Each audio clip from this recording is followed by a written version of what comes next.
저는 오늘 여러분과 함께 귀신의 가르침을 따르지 말라, 이런 제목으로 은혜의 말씀을 나누고자 합니다. 여러분, 우리 이 세상에 있는 그 교회는요, 초대교회 시절부터 지금까지 우리 기독교의 진리를 수호하는 전초기지였어요. 그래서 우리가 진리를 믿는 것도 쉽지는 않지만 이 진리를 사수하는 것은요, 더 어려워요. 따라서 우리는 우리 교회가 하나님의 말씀, 하나님의 진리를 사수하는 것을 방해하는 이 적들의 전략을 잘 알고 있어야 합니다. 마귀는 초창기부터 우리 성도들의 신앙을 흔들어대고 교회를 무너뜨리기 위한 아주 다양한 전법을 사용하여 왔습니다. 마귀는 끊임없이 오늘 이 시간도 하나님의 구원 계획을 방해하고 있고, 지금도 우는 사자처럼 택함 받은 백성이라도 넘어뜨리기 위해서 그는 광분하고 있습니다. 여러분, 우리가 오늘 교회에 모여서 이렇게 예배를 드리는데 그냥 온 것 같죠? 저절로 된 것 같죠? 아니에요. 하나님의 도우심이 있었던 거예요. 하나님. 근데 마귀는 그 틈을 틈타서 어떻게 하든지 이 믿음의 성도들을 분열시키려고 예배를 방해하는지 모릅니다. 우리가 이것을 한시라도 잊으면 안 돼요. 여러분, 그래서 우리 성도들의 구원이라는 건요, 일단 믿기만 하면 끝나는 게 아니에요. 여러분, 신앙생활 하기가 쉬워요? 나 예수님 믿었어. 그럼 끝나는 건가요? 아니잖아요. 마귀는요, 죽는 순간까지 우리를 시험합니다. 왜요? 구원에서 멀어지게 하려고. 여러분, 예수님이 십자가를 달리셨을 때 그 밑에 있던 사람들이 뭐라 그랬죠? 네가 그리스도라면 내려와 봐. 그럼 내가 믿어줄게. 야, 어떻게 그럴 수가 있어? 지금 우리 인간의 모든 죄를 짊어지시고 십자가 달리신 예수님한테 할 말이 있지. 응? 어떻게 그럴 수가 있냐? 그렇게 비아냥거리면서 조롱을 했습니다. 그 배우는 누가 있는 거예요? 마귀가 있는 거예요. 예수님의 구원 계획을 무너뜨리려고, 예수님을 시험하려고 그런 말을 했던 것입니다. 그러면 여러분, 우리 성도들의 구원이라는 것은요, 일단 믿으면 끝나는 게 아니에요. 죽는 순간까지 끊임없이 영적 전쟁을 펼쳐야 만드는 것입니다. 그래서 우리의 구원을 방해하는 마귀는요, 지금도 있는 거예요. 우리가 이 시간 주님 앞에 예배 드리는 것도 영적 전쟁이에요. 영적 전쟁. 역사상 수많은 우리 교인들이 마귀의 거짓말과 방해로 말미암아 믿다가 넘어지고 잘못된 길에 빠진 경우가 부지기수예요. 그 중에 하나가 뭐죠? 마귀가 진리 가운데 거짓말을 살짝 섞어놓는 거예요. 마귀가 아주 영특한 놈이죠. 무조건 말씀을 부인하지 않아요. 그거 맞아. 그런데 이것도 진리야 하고 이 거짓말을 진리의 바다에 풍덩 빠뜨려 놓는 거예요. 여러분, 우리가 같이 읽은 본문을 보면 사도 바울이 뭐라고 말씀하시죠? 성령으로부터 경고성 예언을 받았다는 거예요. 그 내용을 보면 어떻게 되어 있어요? 후일에 어떤 사람이 믿음에서 떠나서 미혹해 하는 영과 귀신의 가르침을 쫓으리라, 이렇게 했습니다. 여기서 후일은 뭐예요? 가까운 장래를 얘기한 거지만 길게는요, 말세를 말하는 거예요. 여러분, 그때도 말세라고 했어요. 우리 신앙의 선배들은요, 사도들은 그때도 말세라고 했어요. 그러니 여러분, 오늘날은 오죽하겠어요. 말세 중에 말세예요. 말세 중에 말세. 성령님은요, 사도 바울처럼 기도를 깊이 하는 사람들은요, 시대를 분별하는 뭘 주시죠? 지혜를 주세요. 분별력을 주세요. 그래서 성령님의 경고대로 초대교회 시대부터 오늘날까지 수많은 사람들이 이 귀신의 가르침에 속아서 믿음에서 떠나고 있습니다. 여러분, 왜 이런 일이 발생하죠? 평소에 하나님의 말씀에 제대로 귀를 기울이지 않아서요. 딴 생각하는 거예요. 하나님 말씀이 선포될 때 딴 생각해. 여러분, 이거 마귀의 역사예요. 조심해야 돼요. 하나님 말씀을 그냥 건성건성으로 듣고 예배를 그냥 설렁설렁, 이번 주 주일이구나, 또 예배 시간이 됐구나, 설렁설렁 진지하게 대하지 않게 하는 것이 마귀의 방법입니다. 마귀는요, 성도들이 신앙의 깊은 단계에 들어가는 것을 어떻게 하죠? 방해해요. 즉, 형식적 교인이 되도록 마귀는 조장을 해요. 얼마든지 교회 다녀라. 예배 드려. 안 말릴게. 찬송해. 말씀도 봐. 괜찮아. 그런데 적당히 믿어. 마귀는 그래요. 적당히 믿으라고. 적당히 하라 말이에요. 너무 깊이 빠지지 말라. 우리가 마귀의 말을 듣고 그런 상태가 되면 어떻게 되죠? 마귀는 대성공을 봅니다. 대성공. 여러분, 우리가 잘 알고 있는 북한의 지도자 김일성도요, 어려서는 독실한 기독교 가정에서 자라난 소년이었습니다. 부모를 따라 교회에 나갔고, 김일성도 그러더라고요.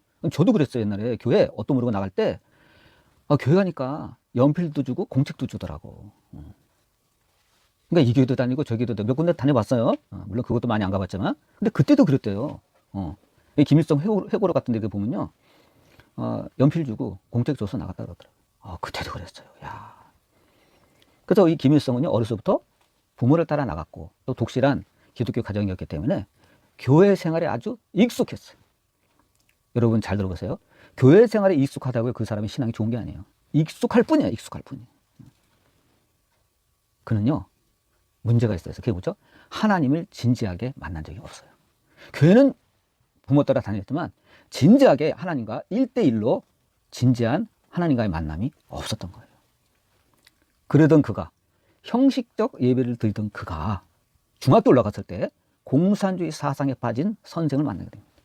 그 선생의 영향을 받고 그는 공산주의자가 된 거예요. 나는 신앙이 좋아.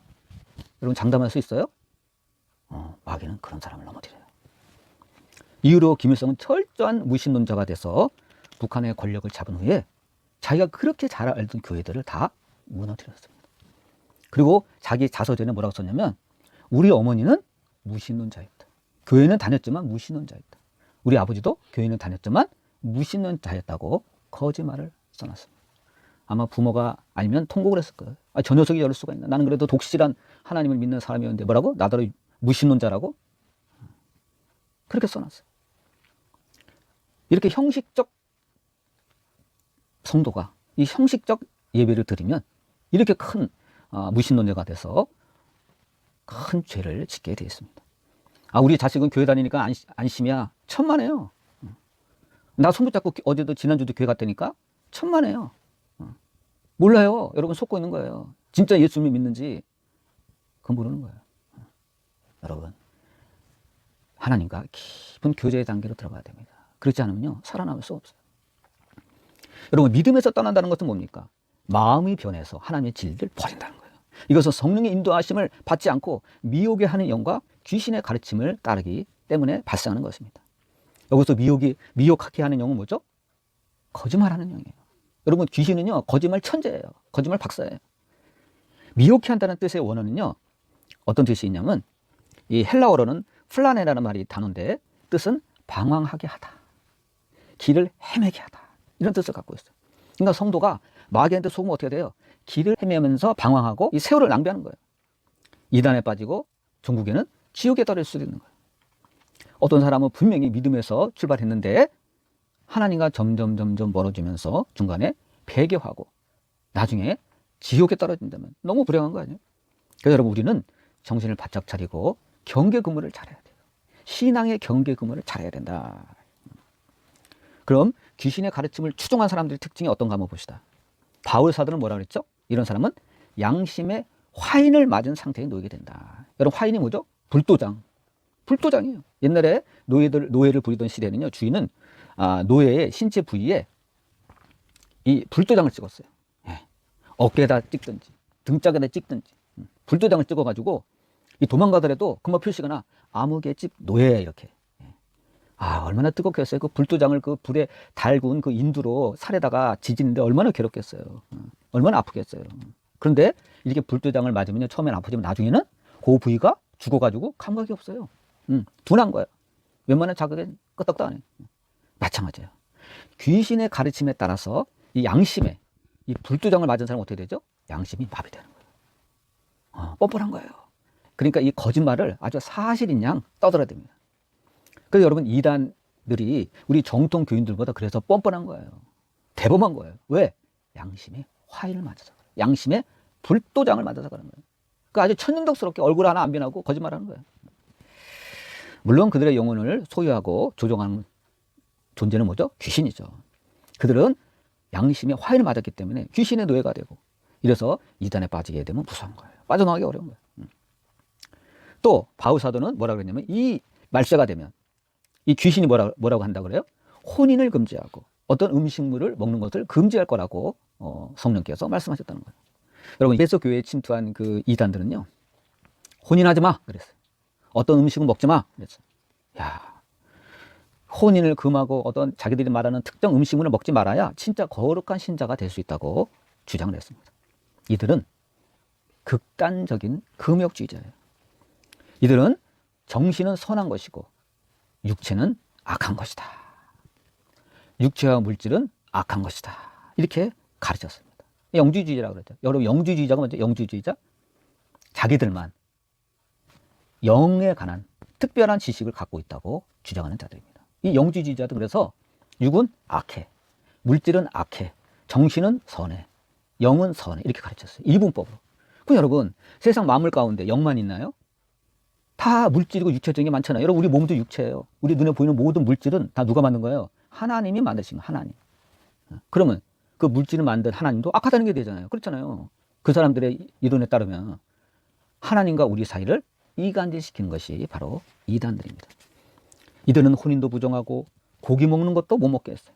오직 채식만 고집을 했습니다. 고기도 하나님이 먹으라고 그랬잖아요. 근데 그 고기도 먹지 말라. 이거. 왜? 이거 육체다 이거. 물질이다 이거. 정신 나간 사람이에요. 그러면 채소는 그런 물질 아니에요? 말이 안 되는 거죠. 그래서 이들은 결혼도 하지 않고 고기도 먹지 않고 채식만 하고 또 자주 금식하면서 자기 몸을 괴롭히면서 기도를 했습니다. 요즘도 그런 집단이 있어요. 결혼을 못하게 하는 이단들이 있어요. 자기 모임에 온 신자들은요, 결혼을 못하게 해요. 기가 막혀. 이게 말이 돼? 그러면서 가정을 파괴합니다. 마치 이런 삶이 거룩한 삶인 것처럼 가르쳤습니다. 결혼하지 않고 독신으로 사는 것이 거룩하냐 가르쳤어요. 이것은 성경의 가르침과는 완전히 동떨어진 성경에 위배되는 거예요. 이건 완전히 인본주의적인 욕이에요. 그래서 바울 사도는 이를 정면으로 배격한 거예요. 여러분, 결혼은 뭐예요? 하나님이 인간을 위해서 만드신 제도예요. 거룩한 제도, 하나님의 축복이에요. 여러분, 만일 결혼을 배격하면 어떤 일이 벌어져? 하나님이 스스로 말씀하신 것을 어기게 되는 거예요. 하나님 분명히 창세기 뭐라 그랬어요? 생육하고 번성하라 그랬어요. 여러분, 결혼하지 않고 어떻게 번성해요? 가정을 꾸미지 않고 아들, 딸 낳아 번성하는 거 아니에요. 그러니까 이거를 금하는 것은 하나님의 말씀과 창조 질서를 어기게 하는 거예요. 그러니까 이단이라는 거예요. 결혼 안 해봐요. 인류가 멸종해요. 요즘 우리나라가 전 세계적으로 멸종 국가에 반열에 든다 그랬죠. 하도 애를 안 낳으니까. 요즘은 특히 마귀가 들고 나온 것도 뭐죠? 전 세계적으로 동성이에요. 동성끼리 결혼해라. 미쳤어요. 동성끼리 연혼하고 동성끼리 결혼하래. 이것도 하나님의 창조 질서를 부인하고 파괴하는 악한 마귀의 전략입니다. 여러분, 하나님은요, 만물을 선하게 만드셨어요. 창조하실 때마다 보기에 참 좋았더라. 계속 반복하시죠? 너무 멋지다. 하나님이 만드셔놓고 스스로 감탄하셨어요. 야, 멋진데? 보기 좋은데? 여러분, 우리가 음식을 먹고 마시는 것도 하나님의 축복이에요. 다 필요하니까 음식을 주신 거 아니에요? 그것이 고기든 채식이든 다 마찬가지예요. 하나님이 만드신 것은요, 우리가 기도하고 먹으면 문제가 안 돼요. 감사함으로 받아들이면 거룩한 거예요. 버릴 게 없어요. 근데 마귀는 이상하게 말이죠, 온갖 이유를 대면서 하나님의 창조물 가운데 막 구분하고 막 구별짓고 막 비하시킵니다. 이 모든 것이 창조주 하나님에 대한 감사의 마음을 없애버리려는 마귀의 술책인 거예요.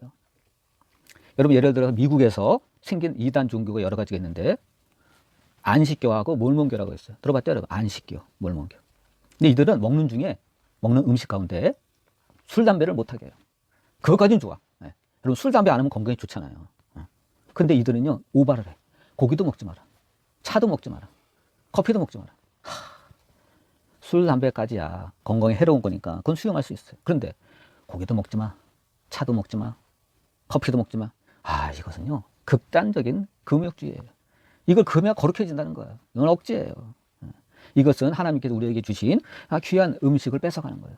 인생의 큰 기쁨을 뺏어가는 거예요. 고기를 억지로 못 먹게 하면 얼마나 고기가 먹고 싶겠어. 그렇잖아요. 커피도 마시지 마. 그 커피 향. 물론 사람마다 다르지만 차도 못 마시게. 인생이 얼마나 그 즐거움을 뺏어가요. 억지죠, 이거는. 그래서 바울 사도는요, 디모데전서 2장 4절에 이런 말씀하십니다. 하나님은 모든 사람이 구원을 받으며 진리를 아는 데에 이르기를 원하시느니라. 뭐라고요? 모든 사람이 구원을 받으며. 하나님의 관심은요, 모든 사람이 구원받는 거예요. 근데 이 귀신은 이 진리를 막 비틀어 왜곡시켜. 그래서 성도들을 혼란하게 만드는 것입니다. 여러분, 우리는 성결하게 살아야 되지만 극단적인 금욕주의는 우리가 받아들일 수가 없습니다. 실제로 사탄이 조종하는 수많은 그 이단 종교들은요, 구원이랑 전혀 상관없는 것을 갖다가 내세우면서 그것이 마치 거룩한 신자의 표본인 양 얘기를 합니다. 이것은 다 우리의 시선을 하나님으로부터 멀어지게 하는 마귀의 귀신의 술책이에요. 우리 살면서 내가 이것을 하는 것이 하나님과 나 사이를 멀어지게 하는 거겠지? 그런 생각이 들면 여러분 당장 그만둬야 돼요. 그건 마귀의 술책에 빠지는 거예요. 마귀의 장난이에요. 그러면 여러분, 우리는 귀신의 가르침을 따라서는 안 됩니다. 이 모든 것이 하나님의 구원 계획을 방해하려는 귀신의 가르침이에요. 여러분, 신앙의 본질은 뭐예요? 오직 나를 구원하신 예수님을 믿고 예수님을 끝까지 바라보고 나아가는 게 우리 신앙의 본질이에요. 나머지는요, 다 부차적인 거예요. 그러므로 여러분, 우리는 항상 이 거짓된 영의 이 술책을 분별하면서 흔들림 없이 오직 주님만 바라보고 살아가는 저와 여러분 되시기를 주님의 이름으로 축원드립니다. 기도하겠습니다.